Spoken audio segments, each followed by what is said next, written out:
ভারত পাকিস্তান উত্তেজনা তুঙ্গে গত 22 এপ্রিল কাশ্মীরের পেহেলগামে সন্ত্রাসী হামলায় 26 জন পর্যটক নিহতের জবাবে ভারত পাল্টা এয়ার স্ট্রাইক চালায় পাকিস্তানে গত রাতে। দুই দেশের এমন যুদ্ধাংদেহী অবস্থায় গোটা উপমহাদেশে বিরাজ করছে উত্তেজক এক সময়। দুই দেশের বর্ডার উত্তেজনা ছড়িয়ে গেছে ক্রিকেটের 22 গজেও, এমনকি সেই আজ পড়েছে বাংলাদেশের ক্রিকেটেও।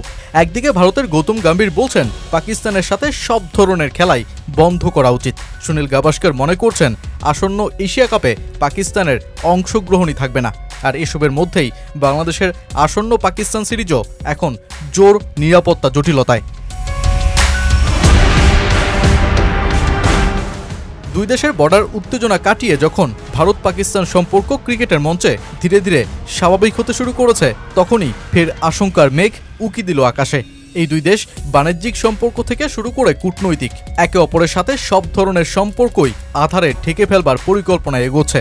কাশ্মীরের পেহেলগাম আক্রমণ যেন এবার ক্রিকেটেও লাগালো এক বড় ধাক্কা। আগামী 25 মে থেকে 3 জুন পাকিস্তানে 5 ম্যাচের টি-20 সিরিজ খেলতে সংযুক্ত আরব আমিরাত সিরিজ শেষে উড়াল দেবে বাংলাদেশ।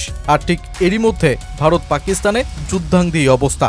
এখন যেই সিরিজ নিরাপত্তাহীনতায় শেষ পর্যন্ত মাঠে গড়ায় কিনা তাই দেখার বিষয়, যদিও বিসিবি এখনও পাকিস্তানে নিরাপত্তা হুমকির বিষয়গুলো নজরে আনেনি।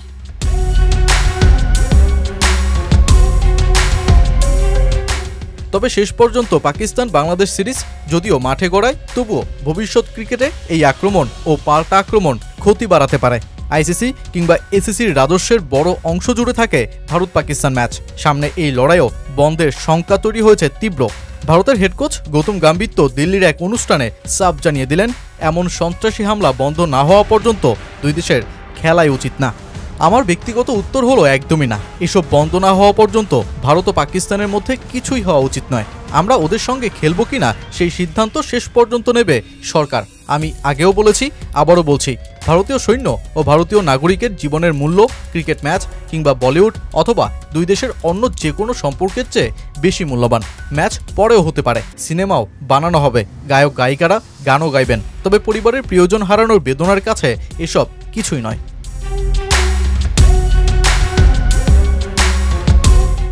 তবে এই উত্তেজনার মধ্যেই সবচেয়ে আশঙ্কার কথাটা বাতলে দিলেন ভারতের কিংবদন্তি ক্রিকেটার সুনীল গাভাস্কর। তিনি তো সোজা এশিয়ান ক্রিকেট কাউন্সিল ভেঙে যাওয়ার শঙ্কার কথাই বলে ফেললেন। ভারত সরকার যা বলে বিসিসিআই তাই করে। এশিয়া কাপের বেলায় ভিন্ন কিছু হওয়ার কথা নয়। এবার তো ভারত শ্রীলঙ্কা যৌথ আয়োজক।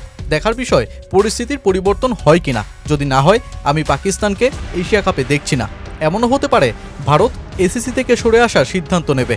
এরপর ভারতে একটা 4 জাতির অথবা 5 জাতির টুর্নামেন্ট হবে, যেখানে থাকবে বাংলাদেশ, শ্রীলঙ্কা, আফগানিস্তান। আবার টুর্নামেন্টটি বাংলাদেশেও হতে পারে, শ্রীলঙ্কায়ও হতে পারে, তবে ভারতই বেশি আয়োজন করবে। নিঃসন্দেহেই ভারত ক্রিকেটীয় বাজারে মস্ত বড় এক নাম, কিন্তু প্রতিবেশী দুই দেশের বর্ডার উত্তেজনা গোটা ক্রিকেট জগতে প্রভাব ফেললে সেটা হবে উদ্বেগজনক। দুই দেশের এমন লড়াইয়ের প্রভাব গোটা ক্রিকেট বিশ্বকে যাতে ক্ষতিগ্রস্ত না করে সেদিকে জোর নজরটাই রাখতে হবে ক্রিকেটের সর্বোচ্চ নিয়ন্ত্রক সংস্থা আইসিসিকে।